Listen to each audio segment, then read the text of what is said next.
Hello and welcome to the Clock and Talk, an Arsenal podcast. I'm your host, Tez. You can get me at Guna Tez. You get Tony in the show. I will say, Tony, answer your fucking DMs. You'll get Tony in the show at the Clock and Talk. How are you, brother? Yeah, I'm good, and fuck the DMs. I do answer. I do answer, but it's like I say I have some tickets, and 40,000 people DM me, and then if I don't reply to them all, they start DMing you because obviously you've magically also got tickets in Australia, and then if that doesn't work, they DM Schwinn, who's also got loads of tickets in India, and somehow that's meant to work. Are we?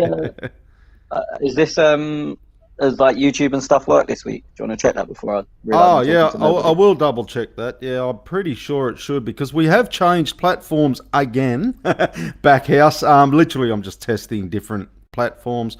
I'll more than likely stick to this one, but yeah, while we are talking, I'll check, make sure all the streams are out. I apologise for you people who usually get the show on Spotify as well, because apparently Spotify doesn't accept anything but an MP3. So I had no idea until I emailed them. Said, "Where the fuck's me podcast?" And they said, "Oh, got to do it as an MP3." So Backhouse shit is busy, but Tony, you just jump on and have a talk, mate. That's what you're here for. I'm doing Backhouse stuff. Okay, I was kind of hoping you'd talk there for a little bit, but anyway, I will talk about. Well, you this can game. ask me something, and I'll talk. I tell you what I'm going to ask straight off the bat.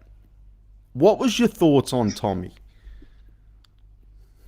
It's a weird one. Like, just before I go into that, this is the weirdest game because everyone you speak to has completely different views on performances. Like, you'll have players that someone will think was man of the match, and then someone else will say they were the worst player on the pitch. And it was like everyone has different opinions on every player. I saw so much arguing on Twitter between people on Saturday night that I thought, God, sometimes Twitter's better when we lose because then everyone just agrees that everyone was shit, rather than someone saying, "Oh, Tommy was a 10 out of 10," and someone else saying he was a 1. And it was the same for most players, that it was all over the place. I thought he looked okay. I didn't think he looked brilliant. I mean, I'm seeing people say, "What a debut," and blah, blah, blah. And I thought he was solid enough. He had a couple of little, I don't know, shaky is a bit too strong, but shaky moments. And then he had a couple of quite good moments. He looked solid in the air, good engine. His crossing didn't look brilliant, but I think we kind of knew that anyway. Yeah, I thought he looked okay. I mean, if I was to rate it, I'd go 6 or 7 out of 10. Like, not great, and definitely not bad. But I mean, it's his first game. He'd only trained once, and to be fair, defensively, we wasn't really tested. So I mean, I think it's quite easy to rate any of our defenders high because they didn't really have to do anything. We are going out on YouTube, so I'm just checking other streams as you was talking. Look, I quite enjoyed his performance actually. Yeah, and look, it wasn't one of them performances that that you'd go, "Oh shit, this guy's going to be really, really good." But it wasn't one of them ones for me that I went, "Shit, this guy, why did we sign him?" either. I could see a massive change in the way Arsenal did play. Because if you actually have a look, I don't know if you've looked the game back or whatnot. I presume you're there live. Yeah, I was there. Yeah. So and I don't know if you noticed, but I said earlier on last week's show, my worry was with Tommy is he's not real good at crossing a ball, and when I say not real good, he's not going to be like a Tierney, who gets really high up the pitch. Pelters down that side on the left and floats it into an Aubameyang or whoever's in the centre. I seen more of that coming from Pepe more so than Tommy. You watch Tommy would get to a certain pace, certain position on the field, and Pepe would drop back a little bit, and you could actually see that the attack was more running through Pepe as not Tommy. Where when Bellerin was there, Bellerin had run, like he was good at crossing a ball. He could get up there quickly, up on the right-hand side. So that's just a little bit different. I don't mind that, don't get me wrong, because then I also noticed there was attacking options, especially when Partey came on, is straight down the centre of the pitch. And I think we need to mix it up a little bit. So I'm quite happy with that. But that's just my observation of it. I was Yeah. quite surprised how high Tommy got at times because like I thought he would essentially tuck in and make it a back three and then leave others. So then it meant KT could bomb on and others. I thought even with the inclusion of Ains, it might mean that he would sort of drift and cover that side and we'd essentially end up with a back three. But it wasn't really like that at all. I mean, if anything, Ains played on the left of the two centre mids and yeah, Tommy got forward. I mean, he had a shot quite early on within, I think, first 5 minutes. It was blocked on his left foot. Then, right on half time, he had the right footed volley. Like, he found Mm. himself in the area quite a bit, which is maybe what you'd expect of a normal right back, but I didn't think he would play as a out and out right back. So I was quite surprised by that. Yeah, yeah. Mate, look, we got a victory. I believe it or not, mate. I was running around the house when we got a goal, 4 games in, and we finally get a goal. So for me, that was just, fuck, we can actually score a goal. I seen a few people criticising Aubameyang though. Your thought, like, what was your thoughts on that? Well, it's a weird one because you know what you're going to get from him. Was he involved in flashy build up? No. Is he ever? No. I think basically anything we done good attacking wise, he played a big part in. Um, he had a chance that maybe you'd expect him to score. That Krul made a decent, say two chances. One of them was given offside, but I think if he put it in, he might not have been given offside. I mean, VAR would have overturned it. Mm, He worked hard. His pressing was. I mean, I've been saying this all season. He looked kind of back in quotes, like his energy looks good.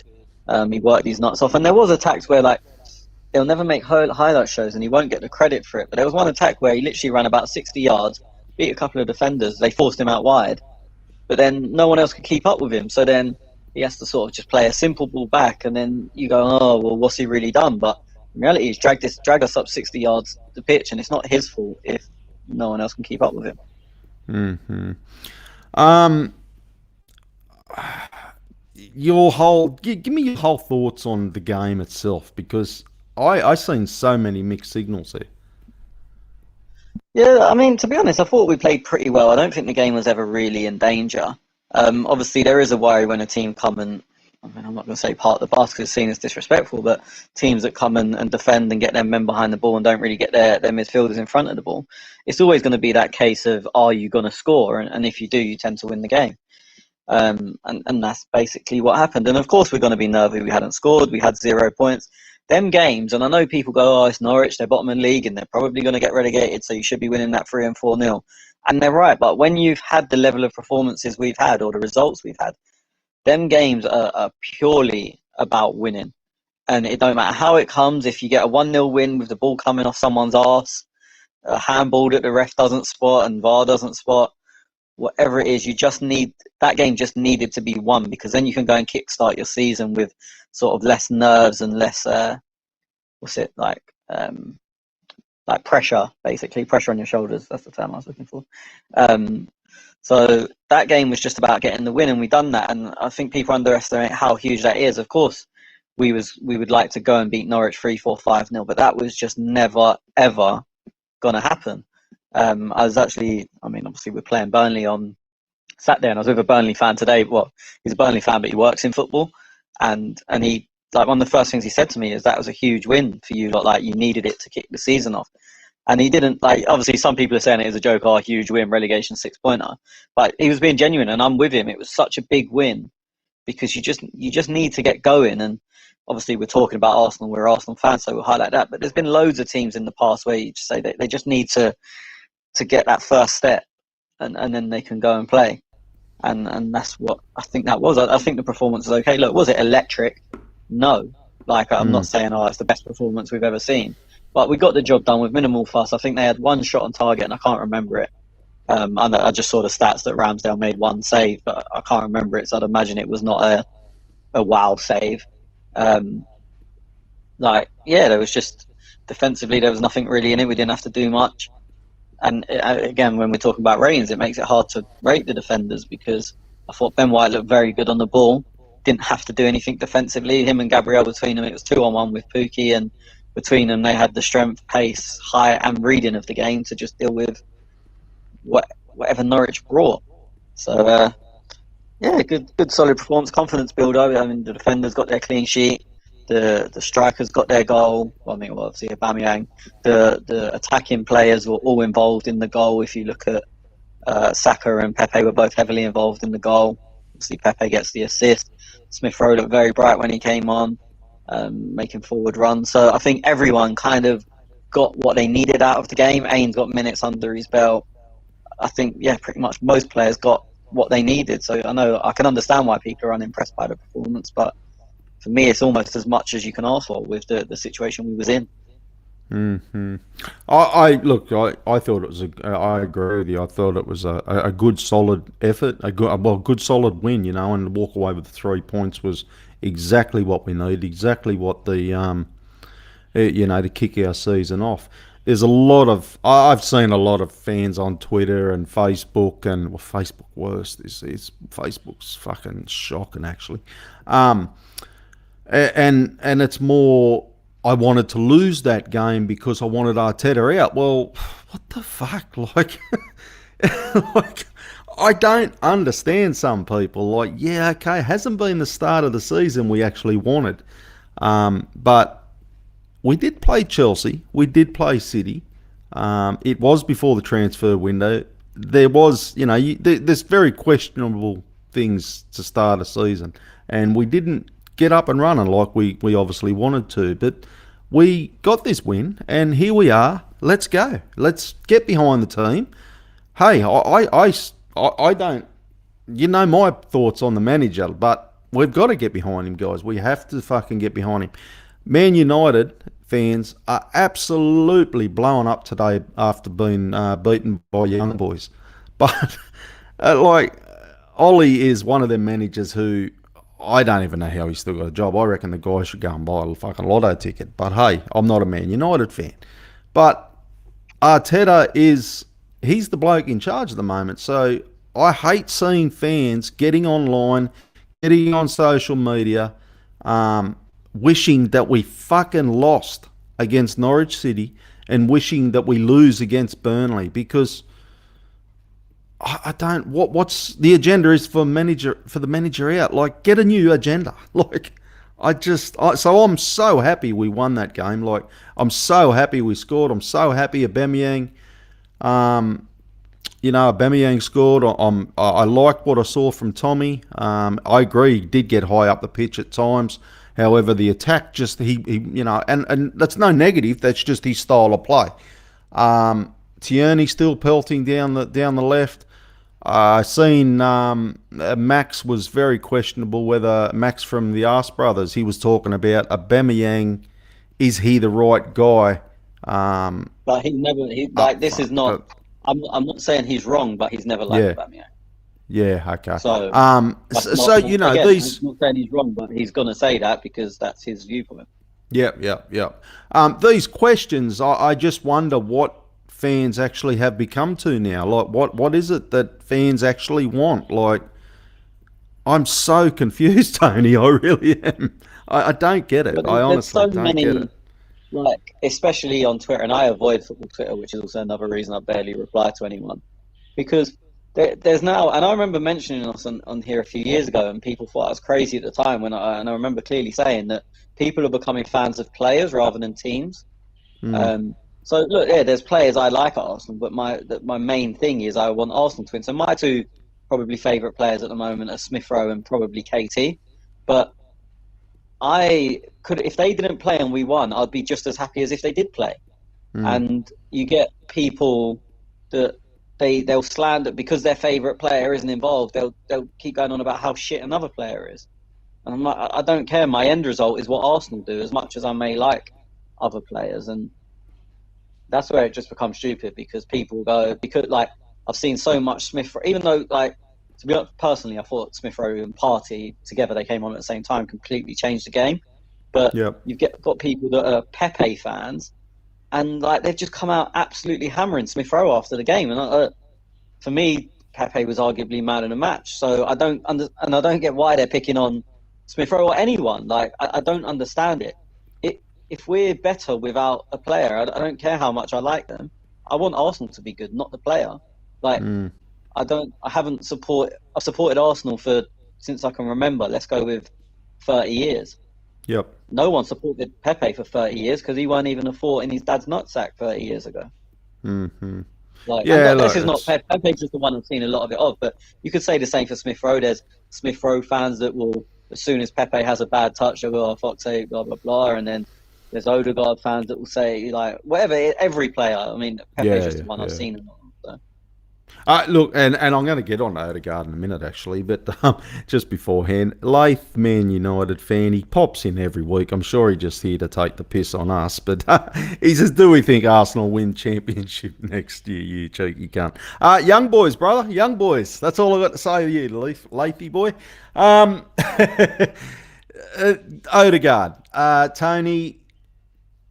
Just I don't know what I think of Odegaard. Okay, I am I hate being like Schwinn on the fence. Shout out to Schwinn, but I am so on the fence with this player because half of me wants. I definitely want him to succeed. I definitely want him to be that player, that flary, that flary player. But then when I see Smith Rowe on the bench, I'm thinking, fuck. And I know you like Smith Rowe, so it's probably not the best bloke to actually ask. But for me, I looked at that lineup and thought, I think we needed Smith Rowe because Odegaard's. I just don't see a 10 out of 10 every week from him, or yeah, and this is going back last season as well. He's just missing something. He's just not a number 10. It's as simple as that. He's nice, he's tidy, he works hard, he keeps the ball, but he's just not really a threat ever. Um, he arguably created one chance the other day. It didn't get given in terms of the stat because Aubameyang was given offside, but I don't think he was. And it was a Oh, good that ball. was a crap. That was a beautiful ball too. Yeah, yeah. Yeah, but it was played from deep. It's still not like a 10 thing. If he was, I think he was like alongside Ains and Lokonga as he done it, so that could have been something that a centre midfielder does. He's just absolutely not a 10. Um, and it was weird because I was sitting with two of my mates, one of them who hates Odegaard. And look, I mean, it's no secret on here. I don't rate the guy, but I don't dislike him. I actually think he's a really neat footballer. He's just not a 10. And my other mates, I was standing in the middle of one who hates him and one who really rates him. And it got a bit tedious because one was pointing out every time he done something half good, and the other one was pointing out every time something he didn't. And it just became a joke, like how when you was just analysing everything he done, how nothing he really done. And it's funny, actually, you just mentioned Schwinn, because he tweeted, like something needs to change, maybe bring Smith Rowe on for Odegaard. And people were like, what are you on about? He was man in a match, why are you singling him out? And I was like, was he? I didn't really think he'd done anything, not good or Yeah, bad. yeah, yeah. Like Okay, could have so been Schwinn was excused. thinking him for the man of the match, was he? No. Other people that were Oh, replying to Sean. Sean was okay, like he right. wasn't doing enough. And I agree. I think you notice it straight away that as soon as Smith Rowe came on, he was making forward runs, getting into the box and causing Ned. What happened is their midfield, because Odegaard was just playing in front of them, were having a really easy day because it was like everything was in front of them, everything was nice and tidy. Suddenly Smith Rowe started running off them, and they really struggled with it. And to be fair, my mate that really rates Odegaard, but I said to him after the game, I'm not here saying he's shit, but Yep. you cannot tell me you think he's better than Smith Rowe. Like surely, like you watch enough football. And he was like, who I think's better is one question. Who is more effective? And it is 100% Smith Rowe, like for this Arsenal team. They're very different, but I just think Odegaard for a 10, and look, we've been ruined with 10s at Arsenal who Ozil looked like he could get an assist every time he had the ball, especially at his best. Bergkamp, the same. And then Odegaard, he's one of them. I feel like he could come out of a game with 97% pass completion, but none of them passes are really threatening. And for me, I don't like him in centre midfield because I don't think he's got the defensive instinct. However, he did do that very well when he dropped deeper. But I actually think he's more of a centre midfielder as long as he has a proper enforcer next to him who can do the dirty work, both aerially and the more physical stuff. Because that's when Partey and Smith Rowe came on, Odegaard did basically drop into centre midfield. Yeah. especially after Tommy changed for. Oh no, that was then. So Ains went to right back, Yeah, Ains went and right back. Yeah, became Partey and Odegaard in midfield. And I mean, he did actually do a good job defensively. You can't argue with his work rate. He just winds me up as a 10 because I never ever feel like he's about to create anything. And that yeah, was my point last season. I said it loads of times. I think he got 2 assists or 3 assists in 15 games, and 2 of them were the last 2 games of the season. So you're sort of like, if you're a 10 that don't create, what are you doing? If you're just going to be a guy that keeps the ball, then I don't really want my 10 doing that. hmm No, I see your point, and I just and I would have loved to. Like I knew of Odegaard. When he was coming up through the ranks, he was going to be the next superstar, and then when he went to Real Madrid, and I would have liked to see what they saw in him. Like, you know what I mean? Like before they bought him, Real Madrid, and I would have loved to see, because I'm not. I just don't get me wrong. I'm not riding the blow. That ball that he did to Aubameyang was lovely. Like I was like, but bring me 3 or 4 of them a game. You can't live off But one even then, as I said, of them. it was a world class pass, and I'm not trying to deny that before people going, "Oh, you're just negative about him." Yeah, But yeah. that's not where I want to see my 10. As I said, forget the pass. The pass is world class. I'm not saying that, but that for a 10, I want my centre midfield. Like, I know Partey wasn't on the pitch at that time, but that's the type of ball I want my Parties playing, and I want Odegaard further up to drag the defenders away. And if the defenders don't go with him, then he can find like a slide rule pass. And I really don't think he's a number 10, or not as we've seen and not as we want. And when Yeah. our problem is chance creation, especially through the middle of the pitch, I I think he adds to our problem because he plays in the middle of the pitch and doesn't create chances. So when people go, "Oh, we always go down the flanks," we do. But then if you love a number 10 that doesn't create anything, then you can't moan that we're going down the flanks. You can't moan we're going down the flanks and like Odegaard. The two are Yeah, yeah. they're causing the same issue. Um, I'm going to shout out. I'm just literally going through a couple of the players on this win, mate. There's people who have spoke about the game on other podcasts and stuff. So I thought it was good to see Maitland-Niles get a start. Shocked me a little bit. I was like, okay, I didn't see that coming. But I know there was concerns about Partey, whether he was match fit and things like that. Odegaard and Granite's out. That was before the game, before the Yeah, lineups and whatever. That was my 11, but Partey and for Ains. Obviously, I didn't know how much Partey would have in the legs if he was able to do yeah, 90. yeah, And I think the problem was that he was probably capable of 50, but so was Sambi and so was Tommy, and they didn't want to have to make 3 subs at 60. And Partey was the one that was deemed least fit. yeah. Okay, 'Cause yeah, obviously Tommy and Sambi both came off literally just after the hour mark, I think it was. And as I said, you can't have all 3 that are walking that tightrope because then you make 3 subs and you've got no room for tactics or anything else.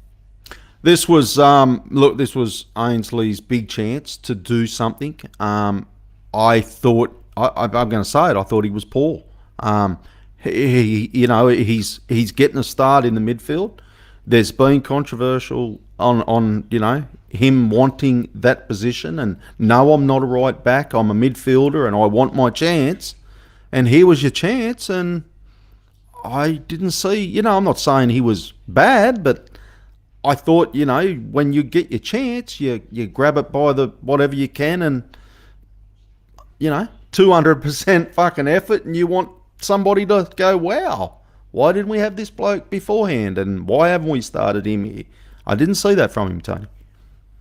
To be honest, I thought he was okay. I didn't think he was brilliant. I didn't think he was poor. I mean, looking at the ratings you've got up on screen, obviously not you, but it's got Ains as a 7.4, which is not a bad score. He's slightly below Lukonga, who Lukonga was better than him.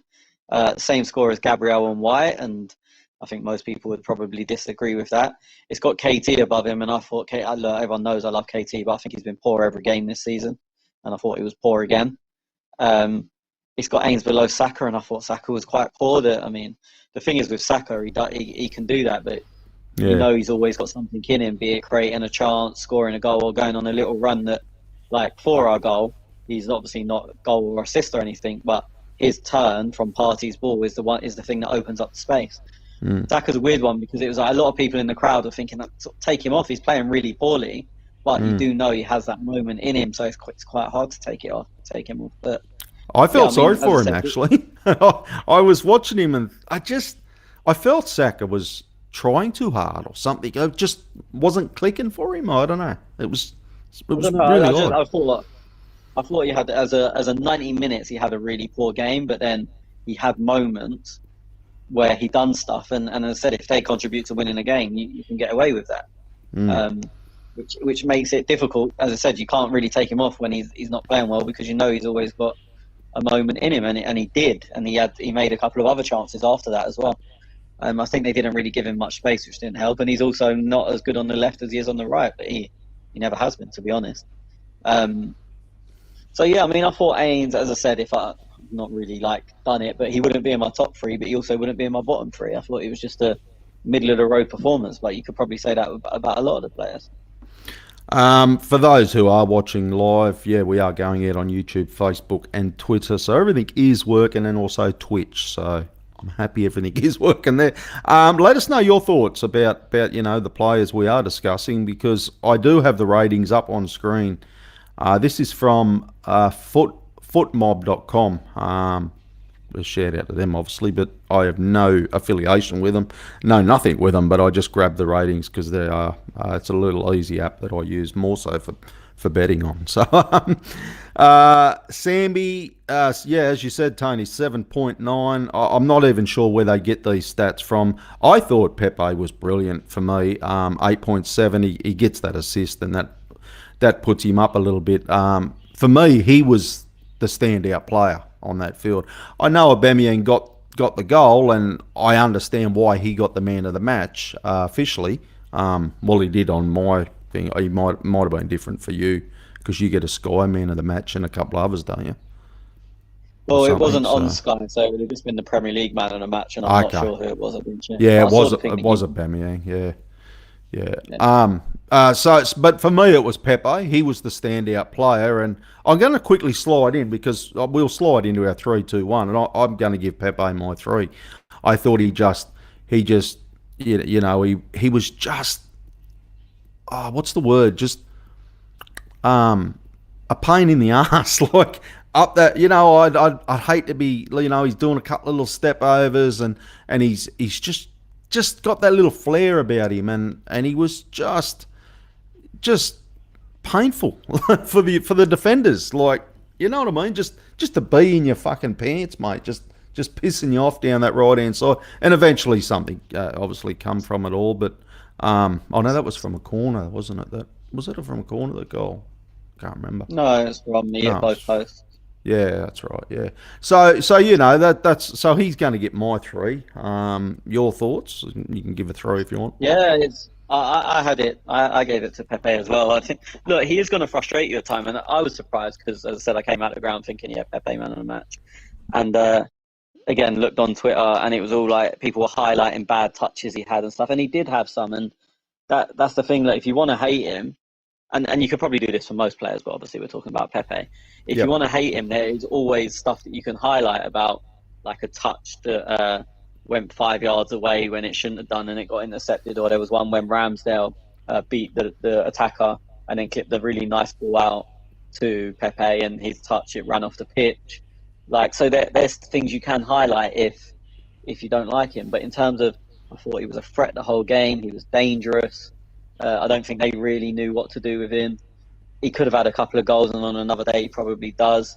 A couple of nice blocks from maybe Brandon Williams, but just Norwich players in general. And I just thought he looked like our main threat all game. I don't know how many. I think we had 6 shots on target in the end. I don't know how many were his. I don't think the post counts, but obviously he hit both posts and then got the assist as lucky as it was. So for me, I mean, most people in the ground, I feel like, or anyone around me felt like if anything was going to happen, it was going to come through him. And obviously it eventually did. I mean, in the first, I think, 10 minutes or so, he went at them every time he got the ball. And I think, I mean, obviously it wasn't his aim. They were like deflected crosses and stuff. But I think he won 4 corners in the first 10 or 15 minutes just from being direct and going at them and having a go. And as I said, I don't feel like anyone else really done that. So just for being the most dangerous player on the pitch, really, I gave it to him. Yeah, yeah. Who was your two?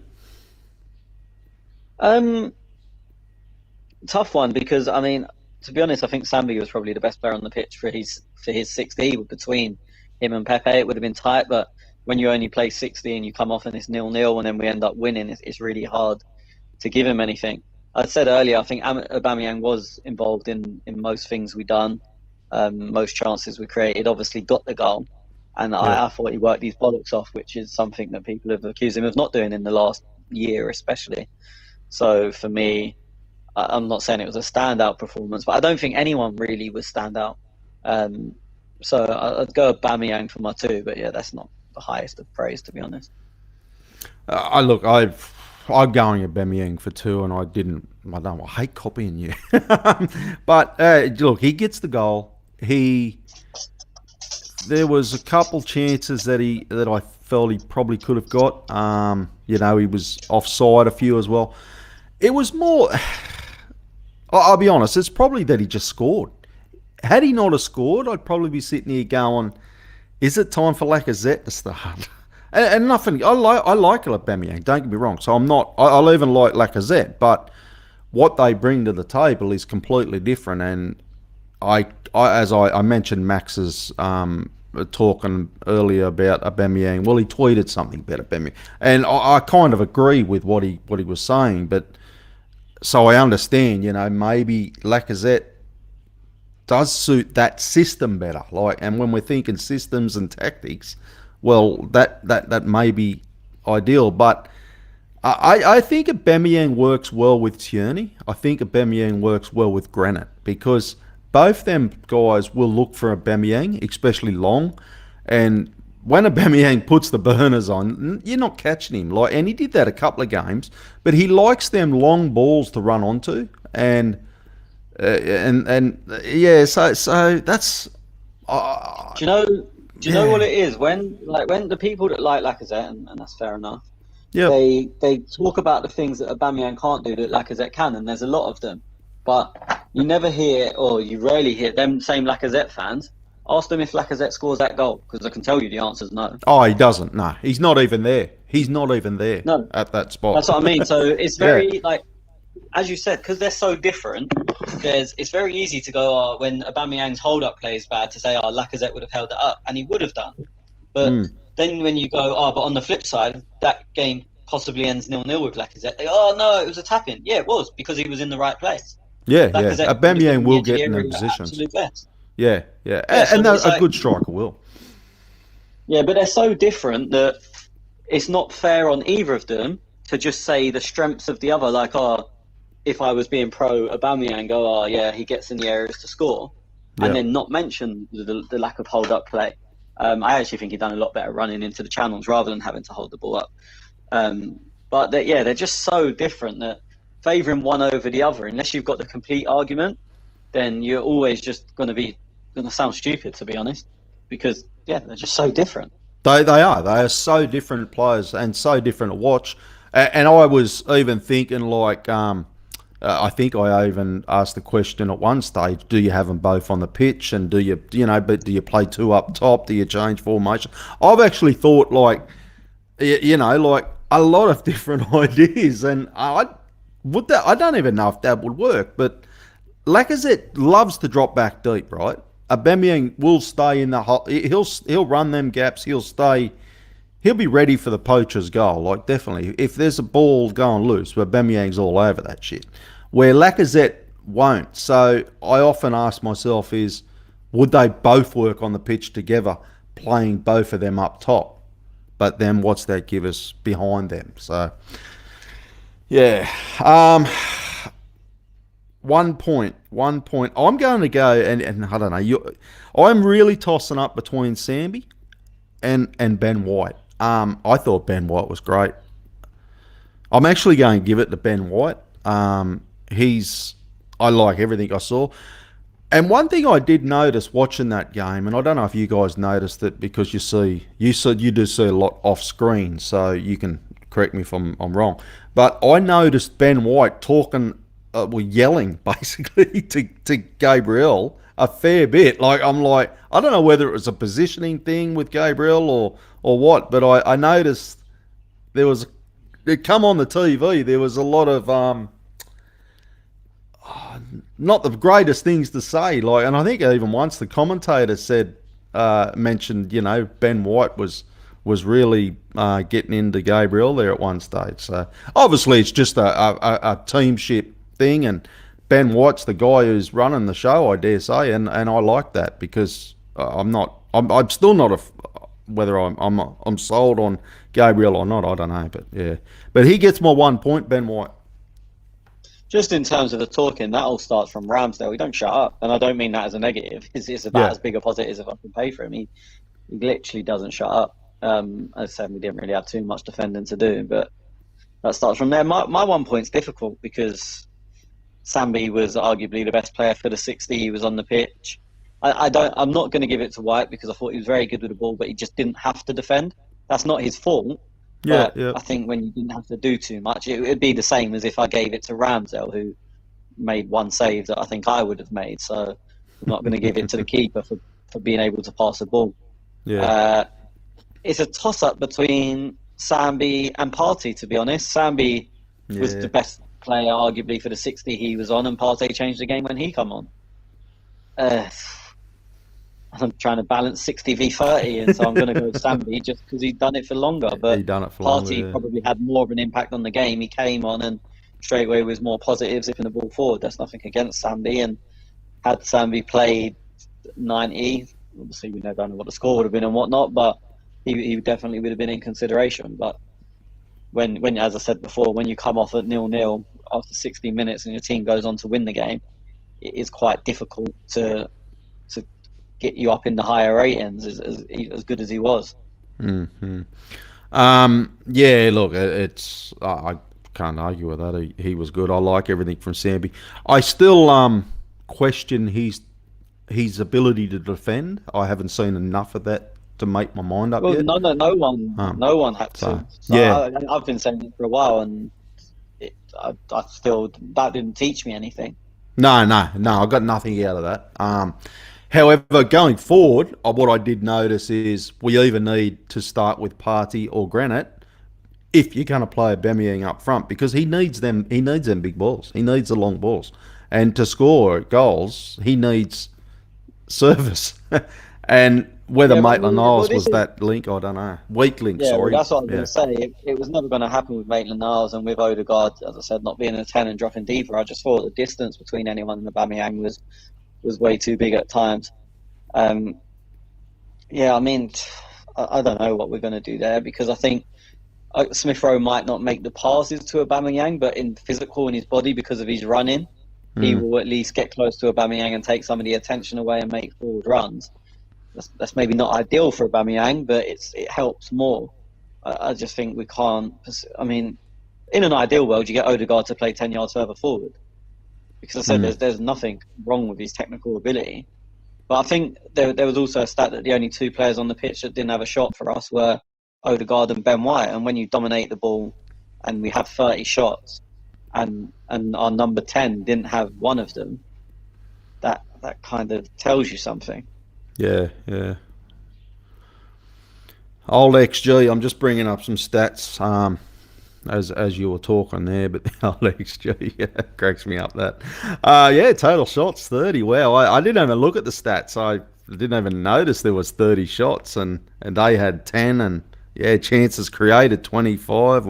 And when you actually look at the game on stats, I guess, and I know what you're going to say, but I guess like you're looking at them stats thinking that should be a 2-3-1, 2-0, something like that. Like that's Well, yeah. it's very easy to choose the stats that suit you. They had one shot on target. Like, so saying a 3-1, well, that would give them a 100% success rate, which Yeah, okay, is they not had going to happen. one, I yeah. mean, and with ours as well, this is where like numbers alone don't tell you enough because like ours, it says block shots 10, but they was making like some last ditch blocks. Like it sounded a bit shit when it was like 30 shots and 7 on target because I was like, well, you put the 2 that hit the post, which technically aren't on target, that makes it 9. And Yeah. Brandon Williams made a couple of like last ditch, basically on the line, clearing it off the line almost. And it's like, to me, that's on target because it goes in if the defender doesn't block it, but it goes in its own category of blocked shot. Yep. So, I mean, yeah, I think we had more chances or better chances than 7 shots on target suggests. But yeah, as I said, it was always going to be an edgy, cagey game, and that's what it was. Mate, I'm happy. As I said at the start, I'm very happy. We got the 3 points. We move on.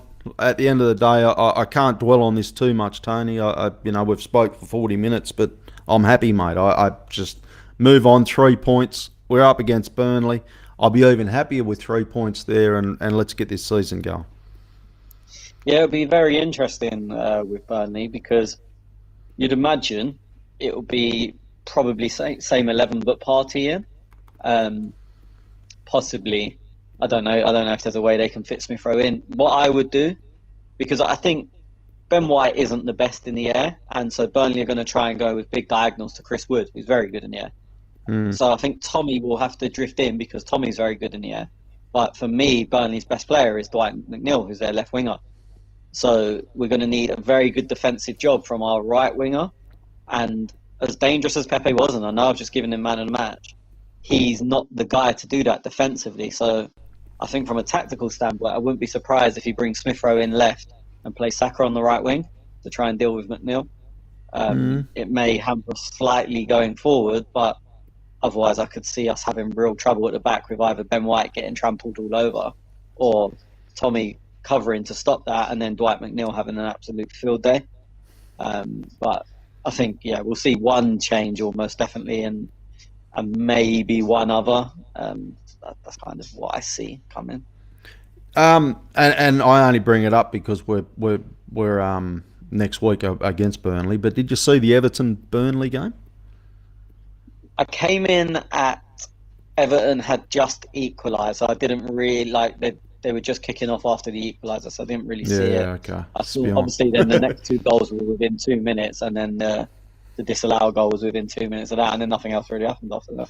No, well, I come in like you did. It was about half time, and I was like, it was 0-0. A couple of the boys had a same game multi on it, so I was just having a look at it for interest, and I was like, 0-0 half time. Shit, this is what's going on, and then Calvin Lewin wasn't playing, and I'm like, I wonder what's going on here, because I know a couple of the boys were talking about him for a goal scorer. So anyway, long story short, they come out after half time.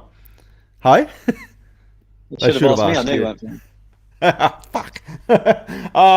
Yeah, so long story short, I was watching and I was wondering what changed between first half and second half, because the amount of goals that Everton cracked on in that second half was it 4-1 in the end, wasn't it? So it was like 3 goals in 3 minutes or something, and I was like, what happened in the first half? 3-1, was it? Okay. So I was like, what happened in that first half? I was driving back from boxing, and my boxing ends at around half time.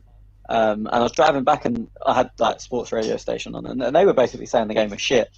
Okay. Very quiet, nothing happened. And then as I was driving back, obviously Burnley scored. And then as I got in, I turned the TV on, and as I said, the Everton players were celebrating. So obviously it was Michael Keane that scored, but I didn't really see it. But then, but it's one of them. I think 1-1, it can be a cagey. Townsend scores an absolute worldie. Yeah, that was good. Yeah, I was a bit shell shocked. Yeah, they're a bit shell shocked because they concede 2 in 2 minutes. They try and open up a bit to try and rush and get back in it, which is quite unlike them. They don't usually collapse like that. And then obviously there was a gap the size of fucking Australia in the middle of their defence. Mari Gray runs through it, scores, and then it's game done. It would have been interesting if Burnley, I mean, they scored, but it was disallowed rightly. But it would have been interesting if they scored to see how much pressure they could have put on or would have put on. But it didn't happen. It's buts and maybes. But yeah, I didn't think they looked great, which is kind of annoying because you know how football works.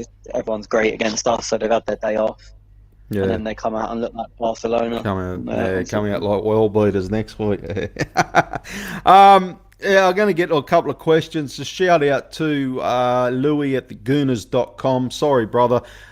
Testing out different softwares each week. I haven't uploaded the little ad, the little ad that he has. So, great app. So download it, register, give him a follow, gooners.com. I did post a couple of things, Tony, on Twitter and Instagram and Facebook and wherever else we are, just trying to get our socials up a little bit. But I come across this quote by Aubameyang. He says he's really happy when the fans are here. You feel them. This is great feeling, and we are happy today to win this game.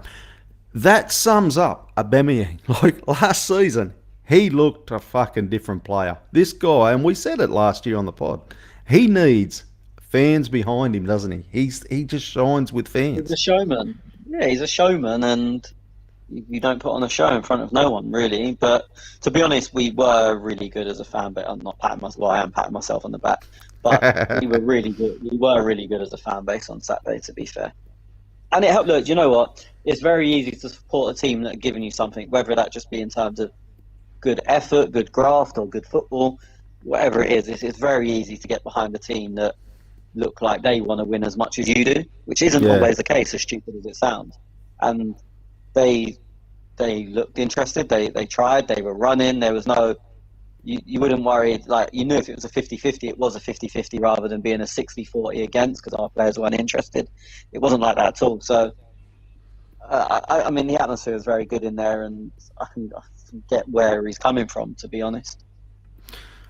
we are on questions, and I do throw out a little thread on Twitter. I have also been doing Instagram, Facebook, and TikTok, and fucking whatever else we're on. So just to give everybody, people different platforms. I know a lot of you from China out there listening. Somehow managed to get on Instagram, so I'm not going to ask any questions. But a lot of chat from China comes through Instagram, Tony. Um, Hackon Larson, though, he says, so Ainsley finally got his chance in the midfield. What's your verdict? We touched on that. But I suppose, what is your verdict? Does he get another chance, or is that him? I wouldn't say that's it, but as I said, his next chance wouldn't come immediately. I would bring Partey straight back in. But it wasn't it wasn't one of them performances where you go, "Wow, I never want to see you play there again." Like, Yeah, I thought he yeah. was okay, but Mm, was it enough to keep Partey out of the team? No. But I mean, even if he'd had a 10 out of 10, it probably wouldn't have been enough to keep Partey out of the team. mm. But yeah, it wasn't. As I said, it wasn't like a no. I never want to see you there again. Yeah, I'm a little bit.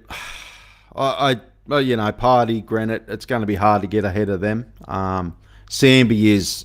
I'll be honest. He's got to stay there. Like, I just like everything he sees. And I was talking about a Granite, them balls coming from Granite to Aubameyang, but I've seen some great balls from Sambi as well, and that's kind of shocked me. And he's a young player, so I'm actually excited to watch him in the future because I think he's going to be a really, really good asset for Arsenal. It'd be interesting when Granit's first game back. I don't know. I don't think he's had any bad symptoms from COVID. So his first game back from suspension is Tottenham, and say Oh Sambi wow. carries on for the next two games at the level he has been so far. I wouldn't bring Granit back in. I don't think. Nah, no, I'd be Sambi Party. Depending on Party, depending on obviously Party being the level we expect him to over the next, because we play Burnley and then it's a cup game which none of the first team players are going to play in really. Um, Ainsley will play in midfield in that game, and then Tottenham. So as long as Partey comes through with a performance on Saturday and doesn't get injured, and the same with Sambi, then for me they're probably my midfield against Tottenham, which makes it difficult for Granit because the next game after that's Brighton, and if we beat say Tottenham with that midfield, then it probably doesn't change, and then Yep. there's an international break after that, so Mm. it could potentially be a while before we see him. Yep, yep. I on another point that you also brought up there with the mids, I actually think I don't think we're going to see much more five at the back. I could be wrong and probably am wrong, but I think Tommy he's our starter at right back, and I think he'll play a better in a four at the back with Ben White, Gabriel Tierney as opposed to a five at the back. I just don't think we're I going to don't see know that much because more. I don't know because it'd be very very easy to make him the right centre back because he is good in the air. I think in terms of for him, as I said, I thought we'd mainly be like that when we had the ball anyway, and we wasn't the other day. But was that because we were Norwich and we handled them Mm. easily enough with two defenders and didn't need the third? Whether we see a five at the back on the actual team sheet, obviously I don't know, but in play, I think we'll see a lot of a back three. Yeah, yeah. Um, MAA Gunner, he says, do you think defending in the PL has become better because it feels chances created on a whole has become more difficult? Not just Arsenal. Teams like Chelsea, Liverpool, United rely on space in behind to exploit most of the time. Well, I was just going to say, absolutely everyone defends deep now, which I've always, and again, anyone can probably go back to the first episode we ever done. I've always been an advocate of defending deep. I don't understand why teams defend. Well, I do, but I understand why they do it. I don't rate it. Like when people are having a debate about who's the best player ever, and people going about Ronaldo, Brazilian Ronaldo. One of the stats they always bring up is, oh, he went round the keeper 60 times in his career. When do you see your goat do that? You're the best player ever go around the keeper.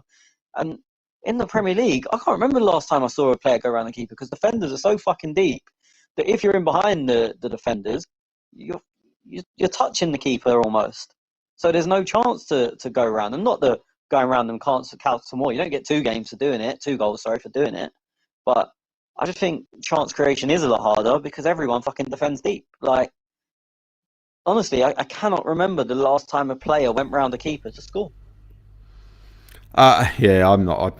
No, yeah, you've got a better memory than me, so I've got no chance. But what I have noticed is over the years of watching football, and I'm going back to my days with it when I just mostly Italian league.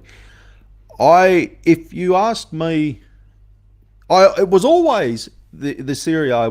The Italians were brilliant defenders, right? They were always fucking rock solid, but you never see many go into the English game. But I almost feel as though they're on par. Like, I see a lot more goals. I think it was maybe the first game back in the Serie A or the second game, I think they've outscored the Premier League in majority of games. I And think then it I was look like at that the, last season as well. It's a bit of a was myth it? that the Italians are the lowest scorer in boring league. Yeah, no, it's a pretty high scoring league. Well, not high scoring, but you know what I mean. So the defenders aren't. I can only put that down to defence isn't as great as the Premier League.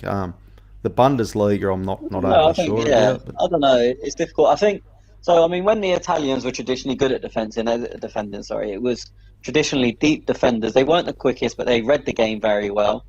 yeah, And they defended deep, which made it hard to get in behind them, so you couldn't exploit their lack of pace. I mean, if you look at some of the greats, and I'm not trying to slander him, the Maldinis, the Nestas, the Cannavaro's mm, maybe a bit of an exception. They weren't the quickest. Even in England, like John Terry for me has probably been the best English centre back of this generation, and I mean, say mm, since 2000 onwards. And I know the likes of yeah, Adams okay, played since yeah, then, but it was a 37-year-old Adams, like. yeah, yeah, yeah. Um, so for me, John Terry's probably the best of his generation. He couldn't run, but they defended deep most of the time, and he read the game excellently. Um, so what I think is different now, especially in the Premier League, defenders aren't slow anymore. Like before, if you had a quick player, they would just leave defenders every time. Like you couldn't Mm, catch them. And now you get like there's very few players like you see a Adama Traore absolutely leave defenders all the time, but it's very rare to see people just absolutely completely run away with players. Like even the defenders you would see as slow now, they're not slow. They're just slower than the people they're up against. Like there hasn't been a Mertesacker. There isn't a Mertesacker in the league anymore. no, And that's not a no. criticism of Mertesacker because again he read the game very well, and if we defended deep, he was okay. Mm. Um, but I think all footballers now are much better athletes than they were previously, Yeah, and that's they're a still good missing point. in some sense. They arguably don't read the game as well as others. Um, that's why I think Ben White's quite impressive because I think he reads the game excellently, and it's something we haven't seen for a while. But it's like, say, someone like Koscielny, who was an absolute athlete. He may not have made it as a defender 10 years before, but the way the game changed, same as Kolo Toure. Like when Wenger changed him into a centre back, it was like, what are you doing? The kid ain't got a clue. But he was maybe one of the first of the athletes that became a centre back. Yep. And in all fairness, he played against with Sol Campbell, who was a defender but also an athlete. He was a bit of a hybrid, and that was at that time when you started to get players that were a bit of both. So you had your Rio Ferdinands, your Ledley Kings when his knee wasn't blowing up, your Sol Campbells, who were athletes and defenders. And I think we've gone from defenders that were just defenders to a bit of both, and then now I think on the whole they're mainly just very good athletes. Look, there's obviously exceptions, but in general, I think a lot of defenders now are just very good athletes. They're quick, they're strong, they're good in the air. They maybe don't read the game as well, but they use their athleticism to get them out of that. And it's just a phase the game's going through, I think. Yeah, I agree. Bundesliga seems like a really attacking league. Am I right? Because I've watched They a all couple. defend high up. Yeah, Bundesliga's a okay. joke.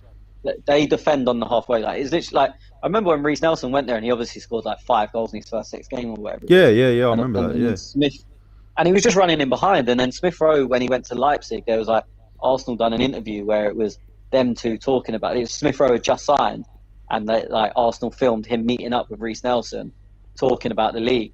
And Reece Nelson went straight away, with your pace, you'll be fine. You're just running behind all the time. Like they just defend comically high up. Even like when Bayern won the Champions League and they were like, what was it, 2 years ago? And they were the best team in it. They deserved to win it. But teams getting in behind them it was all the time. Even in the final, I think PSG missed 2 or 3 good chances where they were just getting in behind. And obviously Bayern are a bit more equipped to do it with Neuer, who has a really high starting position. But yeah, the whole league in Germany is just, they defend ridiculously high.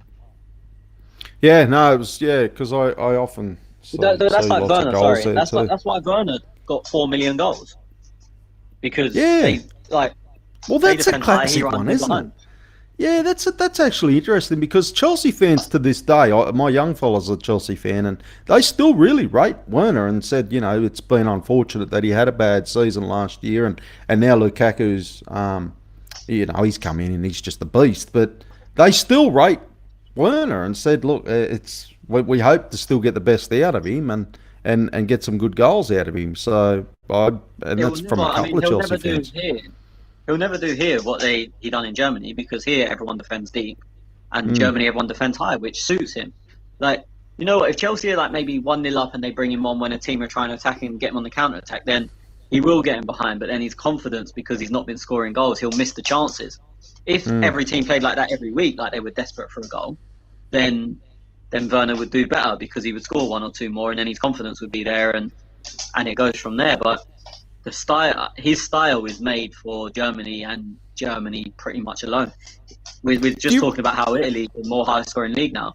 He would look an absolute disgrace in Italy. Like, he would look like he'd never played football before.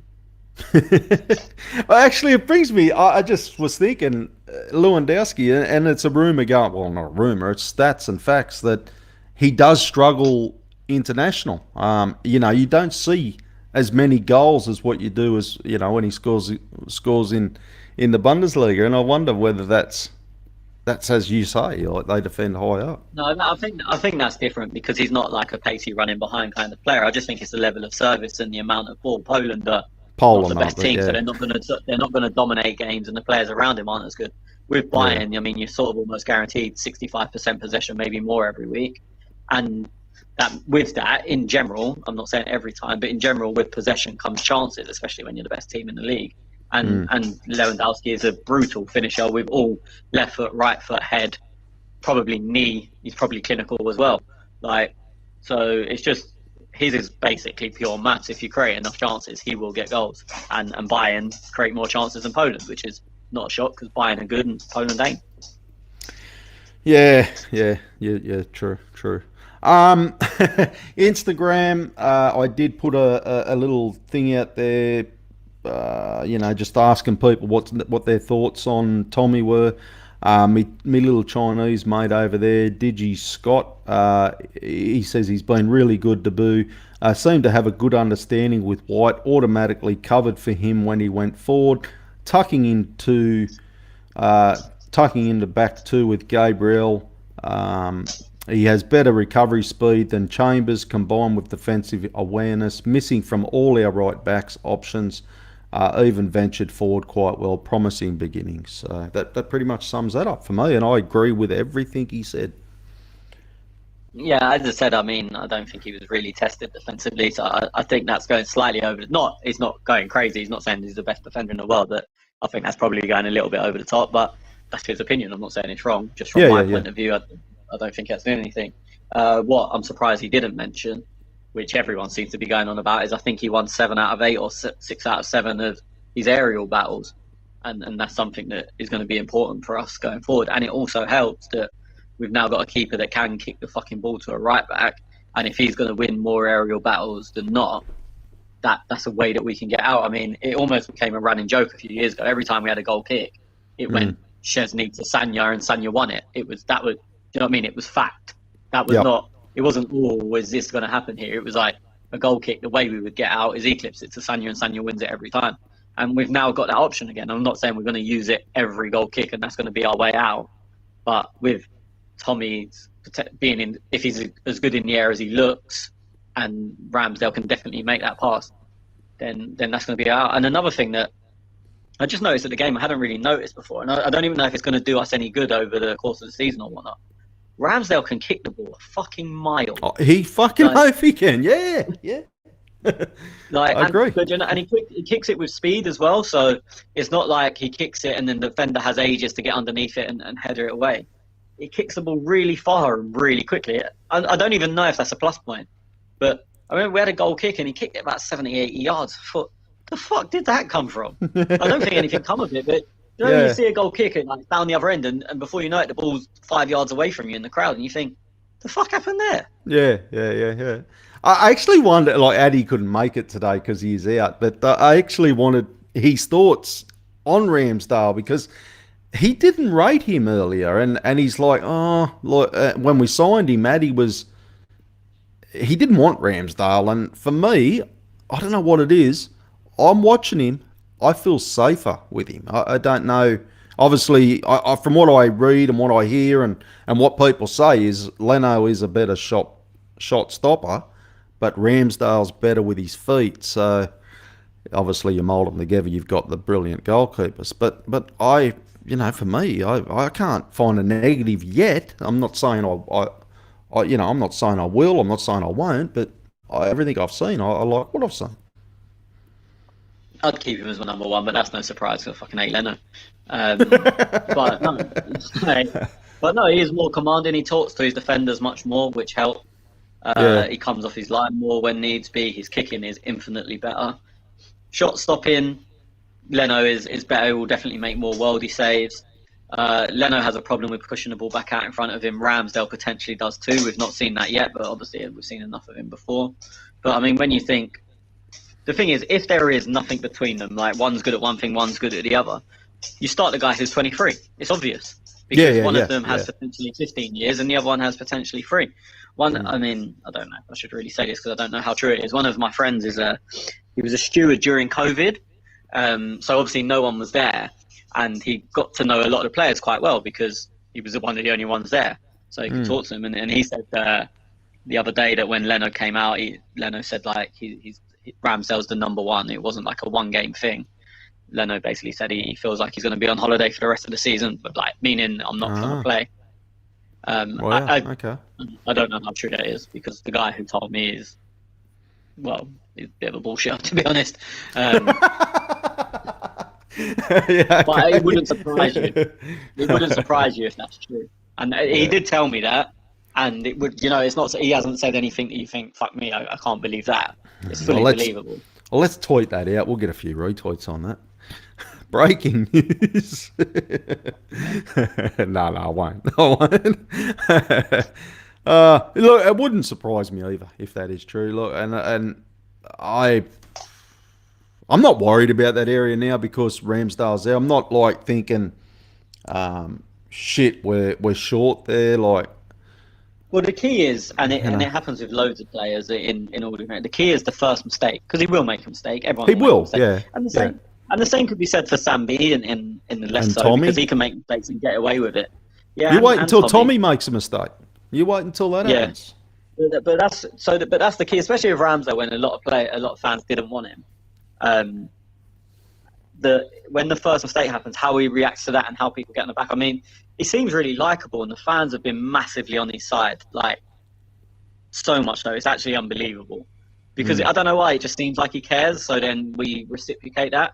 And Yep. when you can hear him shouting at the defenders all the time, where Leno was quite quiet, didn't really like.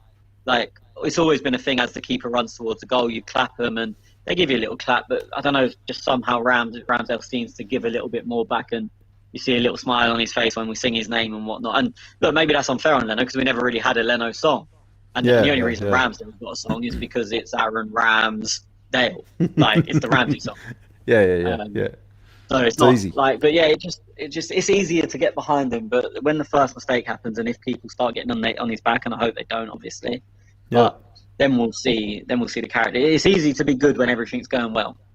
Like, Exactly. Yeah, it is. It is. And look, uh, well, I'll say later in his career at Arsenal, and I'll touch on it as after these questions. But Bellerin, I felt that the last couple of seasons, all he seemed to be doing was making sure he was getting noticed with Arsenal fan TV and things like that. Is it Arsenal fan AFT? What is that called now? But then boys there, he would pick little social media shit fights with them and pick little battles with the fans where you look at Aubameyang's socials and Aubameyang he'd be just all grins and smiles and happies and things like that. So that doesn't go well for you. Like like I don't know. when you It's a really tough one with Hector because like he's growing up as an Arsenal boy. Like obviously he's been in London since he was 15, and I don't rate him, but he deeply cared about the club,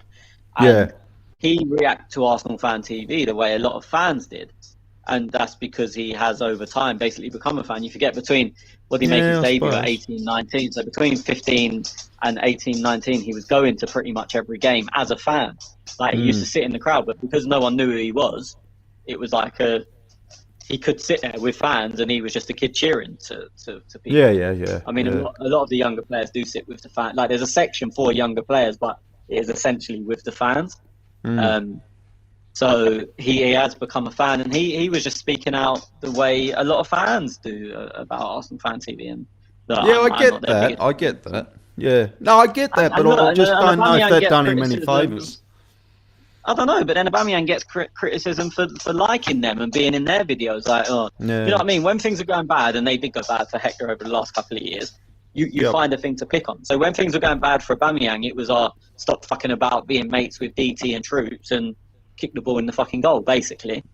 So it's just look, whenever even I'm not religious, but it's just the easiest way to tell this story. When things were going bad, even Jesus was wrong. Do you know what I mean? No, it's a saying. Do Fucking you know what I mean? hell. It's a I'm saying. out. No, but Yeah, I I couldn't know. care I know. less. But when things are going bad, no, like, do you know what I mean? You blame. So you get people where something bad happens. Oh, why did God do? Even the deepest of religious people, and I literally couldn't give a fuck.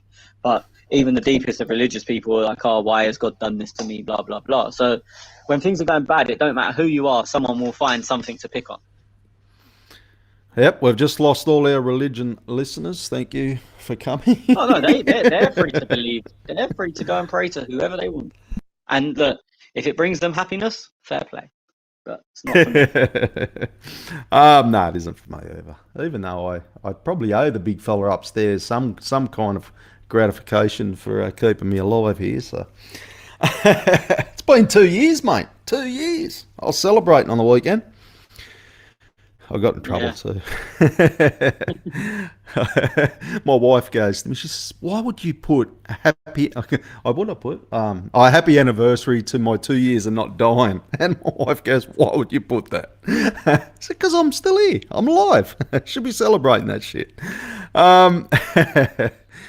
A couple of questions from Muhammad. How are you, buddy? He's a patron as well. So, yeah, I'm hopeless at promoting our patron stuff. And, yeah, you can jump on our patron stuff.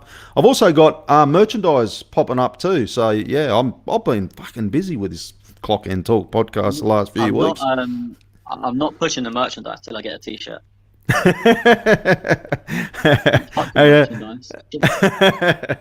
I'll get some. I'll get a prize for you, and we'll rig it somehow that you can win it. Don't tell anyone. Yeah. Mohammed, how did you rate Odegaard's performances? Thought he showed real leadership. That's interesting. Leadership. Well, he says it's the same. It's a part of the same question he says in the press and chasing back. And I assume I haven't missed the start of the show, essentially, where I said I was actually quite impressed with his defensive work and thought he offered absolutely nothing going forward. And the problem with that is it's not what I want from my number 10. So I agree. I actually thought he was a lot better defensively than I expected. There was a good block when they were on the counter attack, and there was another time right near the end where he sort of got his body in the way and ushered it back to Ramsdale.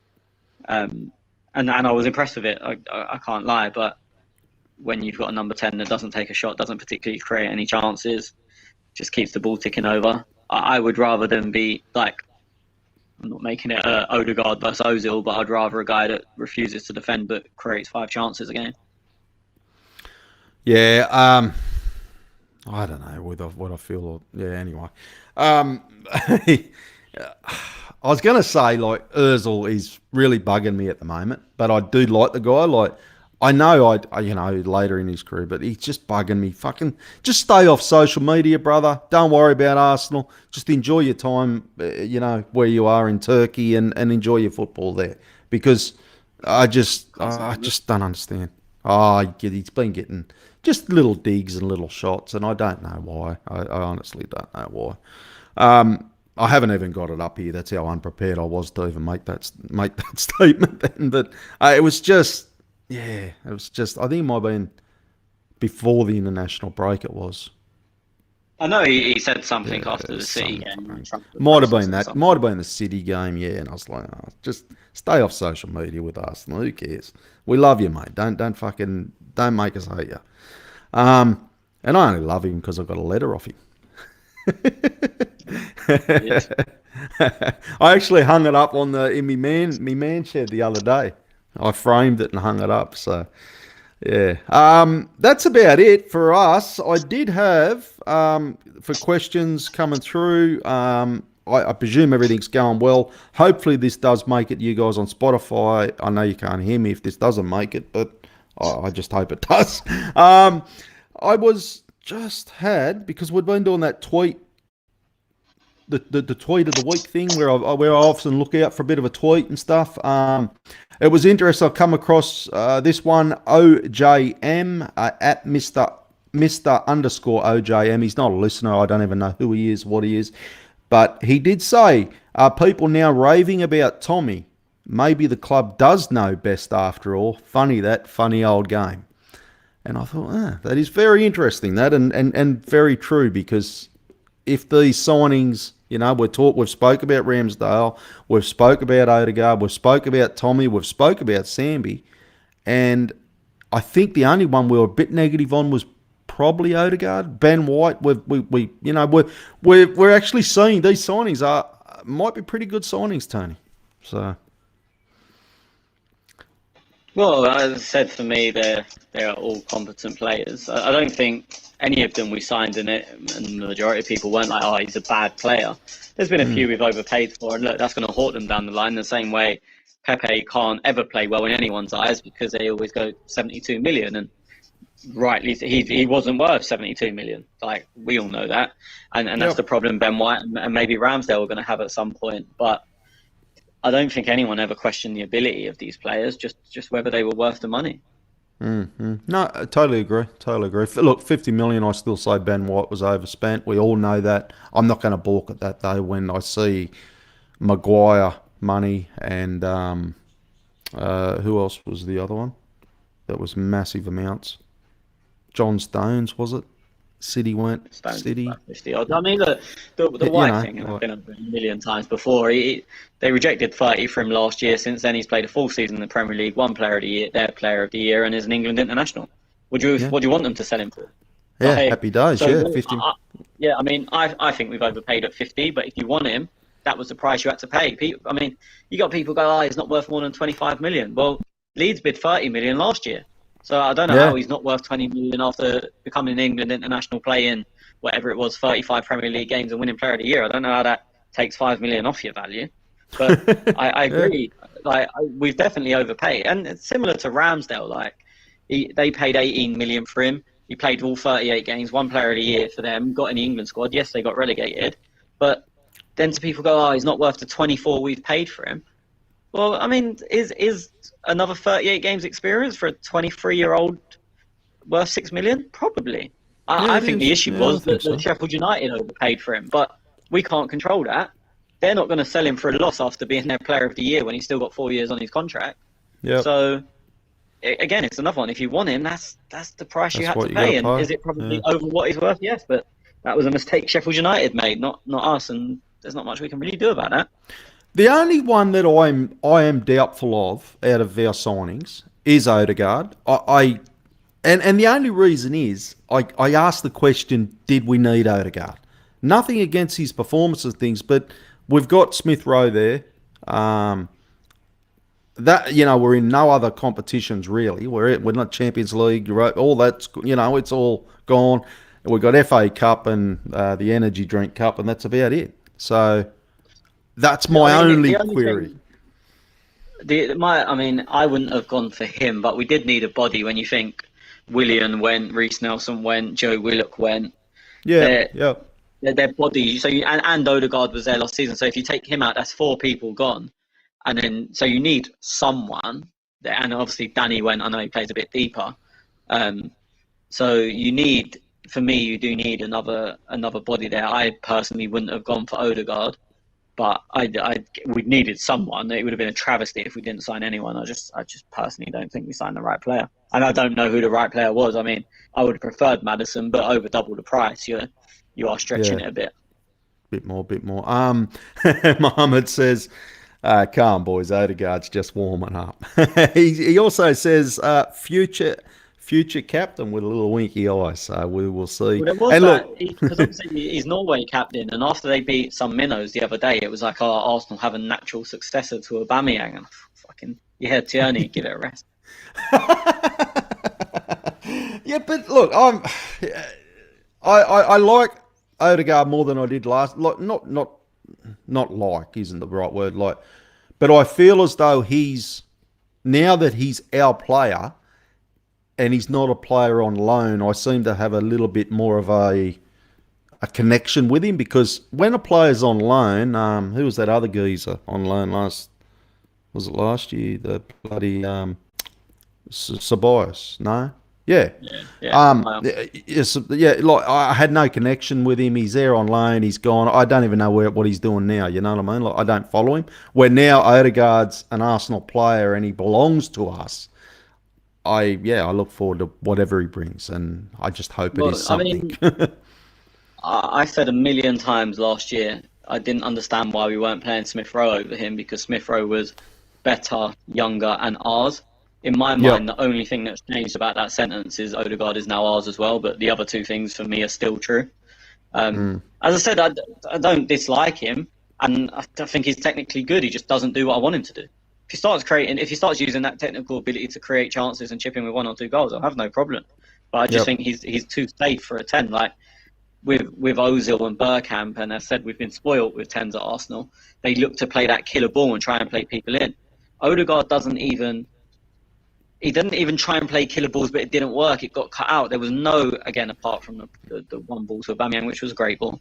There wasn't even chances where he tried to have that killer instinct and he didn't quite work. I just don't think he's got it in him to be that guy who's going to try and basically make you score most of the time he's got the ball. I think he just recycles it and keeps it nice and plays the simple passes 9 times out of 10, which is just not what I want from a 10. And Yeah, yeah, I don't one know, is bit that more. anything against him? Yeah, probably. Like, No, look, I agree. I agree with you. I said I hate agreeing with you, but I have to. I think, and Smith Rowe, for me, I wanted to see Smith Rowe start over Odegaard, but I don't know what's going to happen there because you've got Smith well, I Rowe mean, again, and Smith Odegaard. Rowe also pulled out. Smith Rowe pulled out of the under-21 squad because he was ill. So again, did he? We spoke about earlier where Lukonga, Partey, Tommy only had 60 minutes in them, so they couldn't all start. And maybe Smith Rowe was in the same boat where they felt he didn't have more than 60 in him, and obviously we're only allowed 3 subs. So you don't want to start 4 players that have only got 60 in them, and then even 3 players because you need to allow for an injury or tactical changes. So it may have been that. Maybe Smith Rowe was just dropped and he didn't fancy him. I don't know, but I didn't expect. As I said earlier, my team for that game was exactly what we picked, but Partey in for Ains. But obviously, I didn't know how much Partey had in him. So when that team come out, I wasn't like, fucking hell, what's he doing? I was like, yeah, pretty much what I expected, apart from that one change. Mohammed, very quickly, fair enough, vice captain then. Lol, he's realised Tierney's the man for the job, and I fucking totally agree. I like Tierney a lot. And actually, Schwinn got, and people wonder, because people do ask me, oh, where's Schwinn gone? Well, it's just the time zones. That's all that it is. Time zones. Schwinn's in India, I believe, still.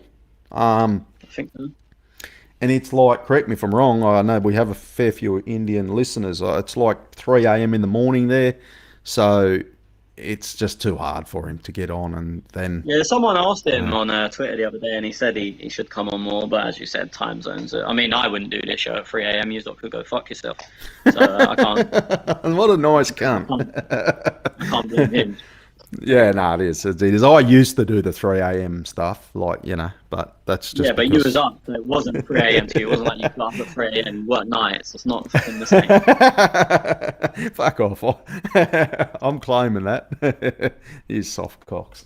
So shout out Schwinn, and hopefully he does pop in one day. I might actually get him on for a patron show at a suitable time zone for him or something. That's it, mate. That's it. We're wrapping this shit up, and I might come back later this week. I can't promise anything because let me tell you, finding a Norwich fan was hard. Finding a City fan was even harder. And I don't like my chances of finding a Burnley fan. So sometimes I like to jump on and have a chat to them and see what their thoughts are. But that's if I can find a Burnley fan. Thanks, buddy. Cheers. Thank you, and thank you everybody for downloading. Thank you for listening. You can get us on all our socials, and you can get Tony at the Clock and Talk. DM him for them tickets, not me. Cheers, thank you, good night, and goodbye.